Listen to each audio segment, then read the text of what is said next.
Hello, friends. Welcome to the Career Guru podcast. I am your host, Steve Yanovsky. What a glorious day it is to start your path in a new career. Doors are opening here at the Boston Career Institute even as we speak. And I'm here holding the key for you. So tune in, stay sharp, and enjoy yourself. This is going to be great. Hashtag Let's Career Up. Good day to you, conversationalists, thrill seekers, aspiring career gurus all across the fruited plain. This is Steve Yanovsky, your career guru, coming to you across the internet once again. Today, it is my distinct pleasure to introduce to you my right-hand person, my guru of career development, Jennifer McGrane of the Boston Career Institute. Say hello, Jen. Hello, everyone. Hope all is well. I am Jennifer McGrane, the Career Service Manager here at BCI, and we're ready to go. Yes, indeed, we are ready to go. Well, I wanted to share with Guru Land what it is to be out on an internship and what an internship actually is and what's involved in it. Because a lot of people are reaching out to me from all sorts of different places. They're wondering, oh, Guru or Steve, whatever the case may be, I finished the school someplace else, and now I'm trying to volunteer someplace in a hospital, and, they're not letting me do that, and I can't get anywhere. I can't get any traction, and I'm wondering, geez, why is that happening? I'm volunteering my services, and nobody wants to take me. And I tried to explain to people by email and by text messages, however they're reaching out to me, that, it's not quite so easy, and it's darn near impossible to score an internship with hospitals in particular. And what I tell them, and Jen, correct me if I'm wrong, that nobody wants to take a chance on anybody, because if you're coming independently to try to do an internship, it's almost an impossibility. There's so much liability issues and red tape that we as a school jump through, all the hoops that we have to jump through, to try to get people to that particular point so they can get this experience in. Am I right about that? Absolutely. There is a lot of red tape and things that have to be done. You have to go through the human resource department or the internship department or the managers, depending on what office or hospital, of course.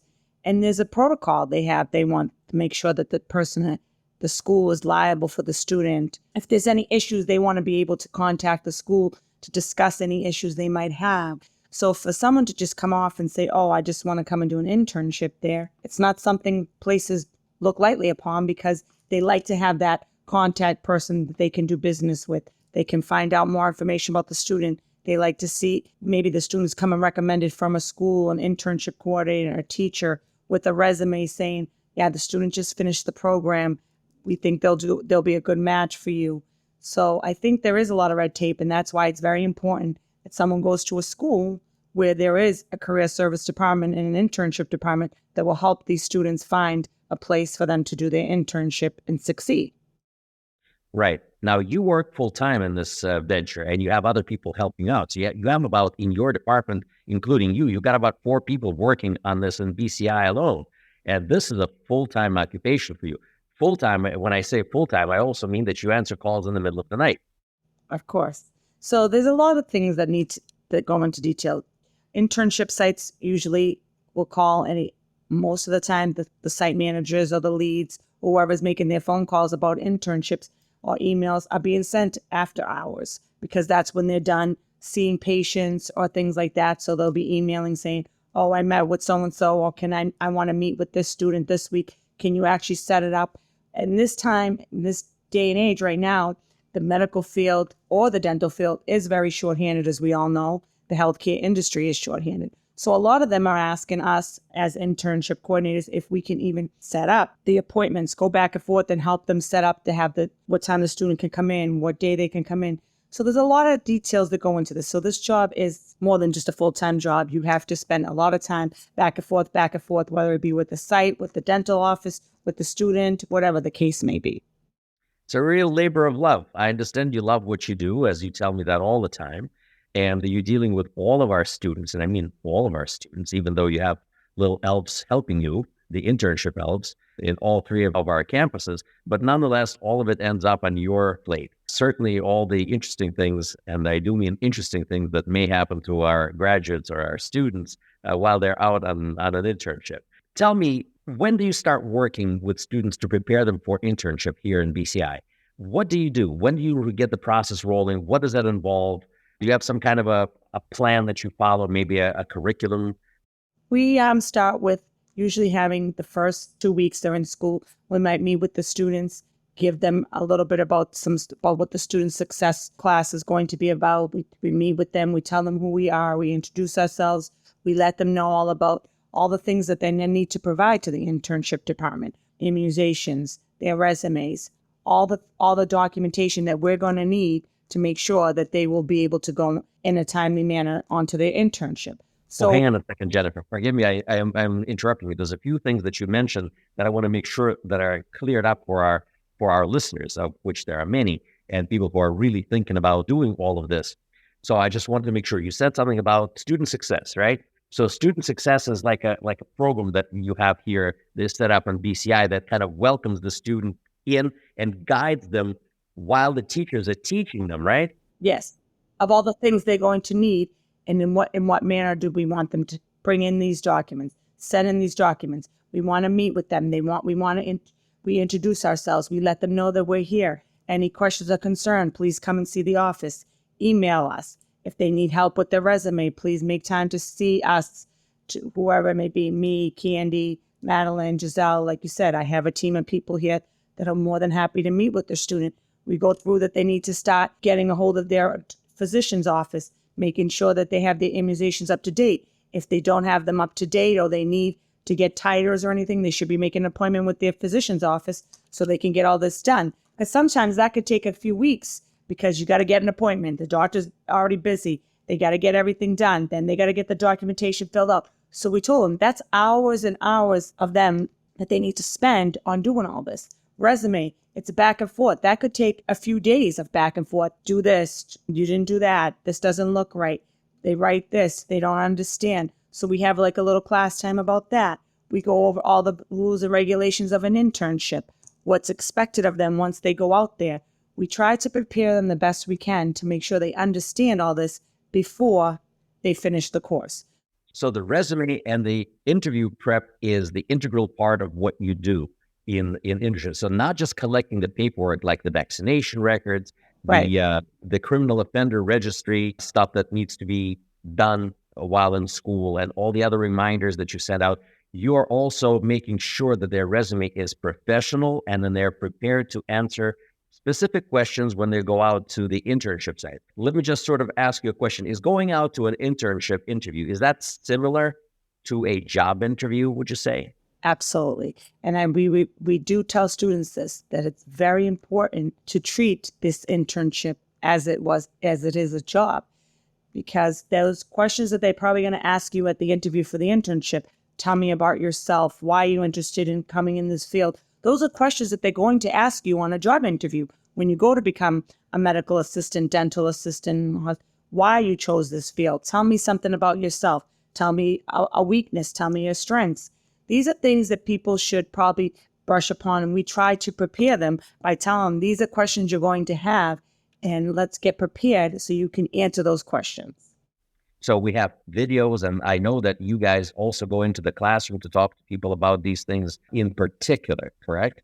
Correct. And we are here all the time. We make time. If students want to meet with us one-on-one, we tell them, email us, set a time that you want to come in, and we will sit with them and go over all of these things. It's an open door policy. I mean, someone is always here to help them. And if there's a day that we're not here, obviously we just make a time and we set a day for them to come in and meet with us.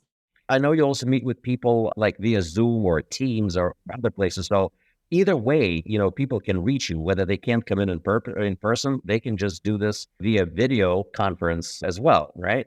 Absolutely. So I have another question for you. You said treat your internship like a job. What do you mean by that? What does that mean in general? That means that when you're going out on an internship and you're accepted into the internship, I know a lot of people feel like, well, and you're not getting paid and so on, but that is part of your school curriculum and you have to be there. Treating it as a job means being on time, showing up, being responsible. And they like that because to them if there's a job opening and you're doing all of these great things, they're going to offer you a job when the internship is over. So I always tell a student, treat that internship as a job, because there's a good chance it's going to open doors for you to get in, maybe not in that office, but another office, or they're going to give you a good letter of recommendation. There's a lot of great things that come out of treating that internship as it was a job. Yeah, that's exactly what I really wanted to hear. So I want to make sure that we understand what that actually means. Coming to work on time means being a little bit early, doing your best, taking, responsibility for what you do, not falling asleep or not spending too much time on the phone. What would you say about that? Well, it's very important that you bring these things up. These are things that we have people complaining about. It's very important that people understand you should be not using your cell phone on an internship site. Of course, when you go to lunch break, you have to make a phone call. Everybody does that. You should be on time. On time doesn't mean 10 minutes late, means 10 minutes early. You should be prepared to start your day. You should be at work and ready to go. You should be showing initiative that you want to be there, that you want to learn. That, okay, if the day is slow, when you're in a workplace, your day might be slow. But if you can't just go sit on your cell phone and be texting all day, because it's not a good reflection on the people in the office seeing that. You want to find something to do. Go ask them if they need something that needs to be done. Make sure that you have a positive attitude. Calling out sick once a week is not showing you're stable, that you're a good employee, because someone that calls in sick continuously is not someone that they're going to want to hire to come to work for them.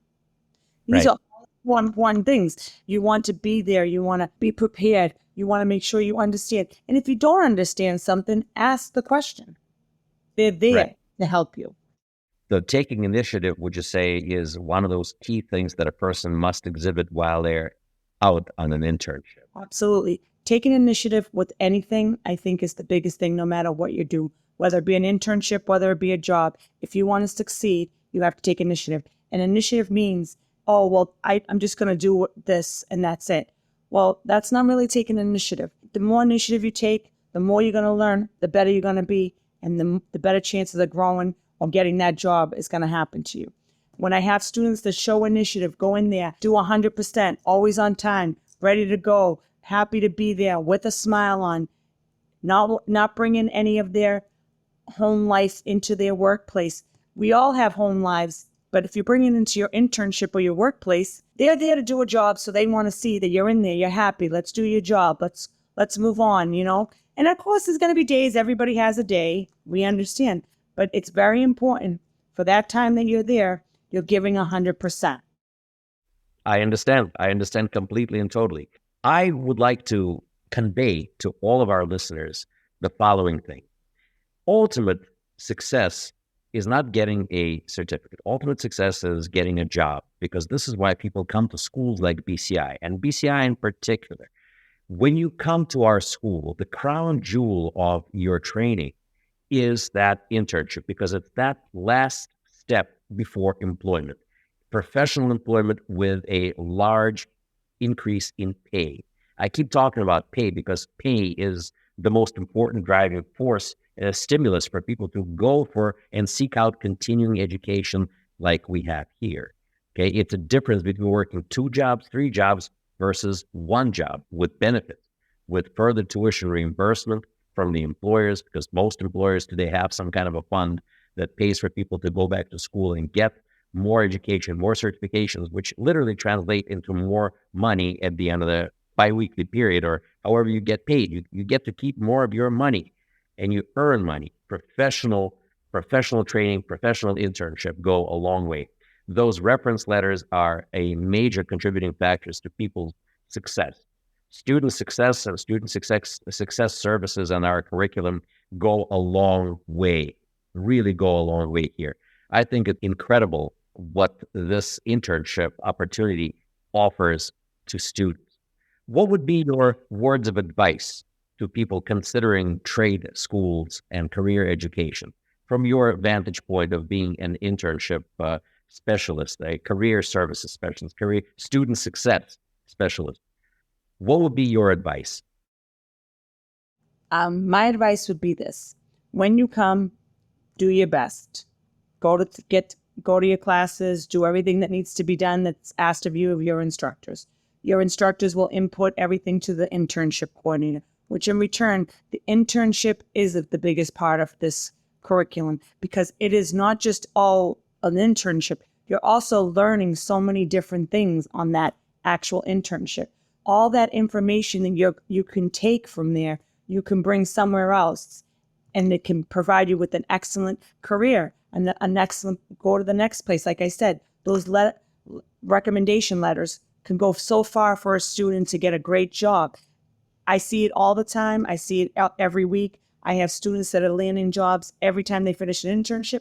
There are students that are actually able to leave the internship and they're asked to stay and take a job there, but they're going somewhere else because they can make more money somewhere else because of all of what they took from that internship, because they were really good and they did great things and they are a worker. And it happens. So what I say is take all that knowledge and go with it. Whether you decide to stay in the internship site that offers you a job or you decide to go somewhere else. All of that knowledge is only going to make you better and worth more out there for someone else. Sage advice, Jen. And I really want to sort of harken back to what you said in the beginning of my of your last answer to my question. You said, come to school ready to go. And that is key. When you come to school, you make that commitment. You show up wearing we issue people scrubs. So we get you feeling like a healthcare professional the very first day you come into class. So you come into class wearing your fresh pair of scrubs. You come on time. You do your best in class. You do all of your skills. You hand in all your assignments. You build that culture of success immediately, by being on time, by being professionally dressed, by playing the part of a healthcare professional right in the classroom, and then continuing that thought process, continuing that performance into the internship without deviation from that particular standard. It's a golden standard. They do expect things of you in healthcare. I mean, think about all of you people who are not affiliated with healthcare today. What do you expect when you get to see, when you go to the doctor's office? Do you want to be seen on time? Do you want to be seen by a professional who is him or herself on time? Where they're professionally dressed, they look the part, they play the part, heck, they even smell the part. Correct. And they're there taking care of you. So this is exactly what you want. And that starts from the moment you come in to interview the school or you start attending your classes. And I mean that not just to shamelessly self-promote BCI, but any school you go to. But with BCI in particular, we're so geared and so driven towards excellence in patient care and excellence in training and education that this is something that we try to drive home every time a student comes into class. I also wanted to address an interesting thing. We have a lot of people who get back to us, and I know you can talk about this for days because you and I spend time talking about this thing for days. But there are some internship sites where our students rather, they call us back and say, I'm not so sure I can do well in this place. They're so demanding. They're so hard on me. They're so difficult. They ask me to do things in the office or on the hospital floor that I really shouldn't be doing, or maybe I should. I don't know. So I always tell people that people who are the hardest on a student, who ask questions, who demand things, are people who are the most interested in hiring them. Am I correct? I agree. When people see potential in people, so they're going to come and say, oh, do this, do that.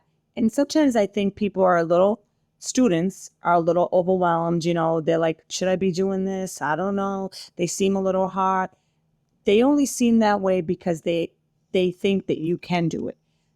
Now, you have to understand, a lot of these people that are in this field have been in this field for a very long time. They can sense when a person just has it or doesn't have it. So if they're pushing you, it's because they know you have all the things to be successful there. Or they won't even bother, because if they didn't push you, they would just basically just either let you go through or say, oh, this isn't working out. If they're pushing you, it means they like you and they want to see you succeed. And I always say, if someone is pushing you to do extra, it's only because they know you can do it. Of course, it always depends what they're pushing you to do. I understand. But at the end of the day, I think that if students really, really take what the internship site, the lead manager, the lead supervisor is saying to them, it is really, really, really is beneficial, and it's going to help them down the road, no matter where they go or what they do. Excellent. So this is sheer perfection, what we're discussing here. This is gold as far as our students are concerned. This is gold as far as prospective students are concerned. Aspiring career gurus, this is gold. So this is what people really need to hear. In my experience, I have always found that people who have yesed me and smiled me to death never amounted to anything, never helped me in one inch. But it was those people who really pushed me, who challenged me, who made me step out of my comfort zone. These were the people who ultimately opened their doors, opened their arms, and opened their wallets to pay me for the services that I had provided. So I wanted to make sure that our conversation today ends on this note, that at the end of all the education and sacrifices that our students make, and people make sacrifices by coming here, whether it's time, money, efforts, and in a lot of cases, some discomfort when they get poked with a needle in the classroom. They all come here, they make these personal, financial, and physical sacrifices, but there's a light at the end of the tunnel. There is that pot of gold at the end of the rainbow. Am I wrong? Nope, you're absolutely right. And everybody grows. No matter how long you've been here and been doing your job, you can always be better. I've been here almost 14 years, and I've grown probably in the last 3 years so much. And it's all due to because of people telling me, you can do this, you can do that. And sometimes you do need that little push, and it's okay to listen. Being pushed only makes you better. Never look at it as it's, oh my God, they're pushing me because, they want to work me to the bone. Sometimes people push because they see things in you that you didn't even know were there. Believe in that. And if you believe that you can do things, all these students will be successful. No matter where their career takes them, they will do well. And it is a career, isn't it? Yes, it is. It's a great start. It's tremendous opportunities. There are tremendous opportunities in dentistry today. Dentists are really hurting for people. Medical assistants are sought after. It's great. Jennifer, any parting words of wisdom to our listeners from your perspective? Well, what I think I've give all the wisdom I can give. I think if people take this seriously, and when they come here, if they need that extra push, they can go talk to the instructors. They can go talk to the admission people. They can talk to us in the internship department, the career service department. They can talk to you.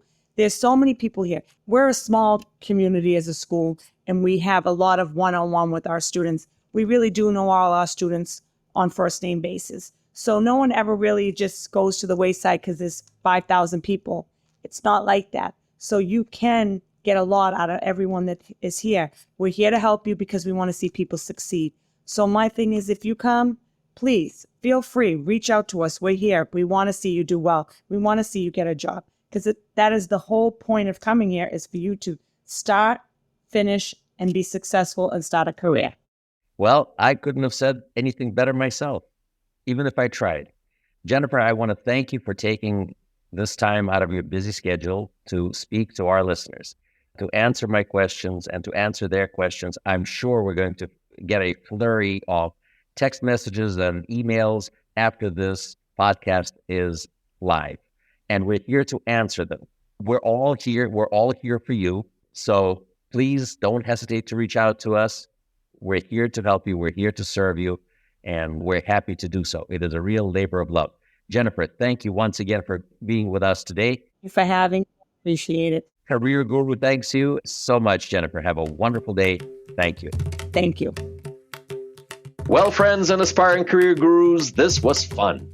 Thank you for tuning in. I feel enlightened, I feel empowered, and I'm feeling grateful that we spend time with you.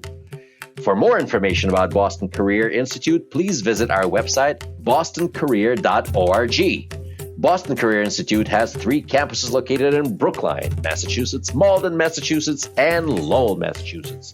Call our toll-free number, 888-383-6058.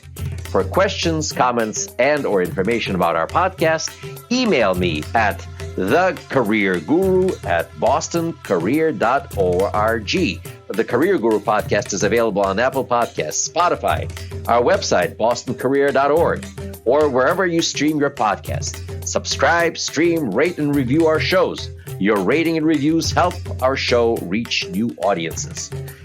Produced by PodPro Entertainment, the Career Guru lives within a network of podcasts located at podproentertainment.com. Hashtag the new radio. Looking forward to seeing you soon. All the best to you. My name is Steve Yanovsky. I am the Career Guru. May God bless you. Hashtag let's career up.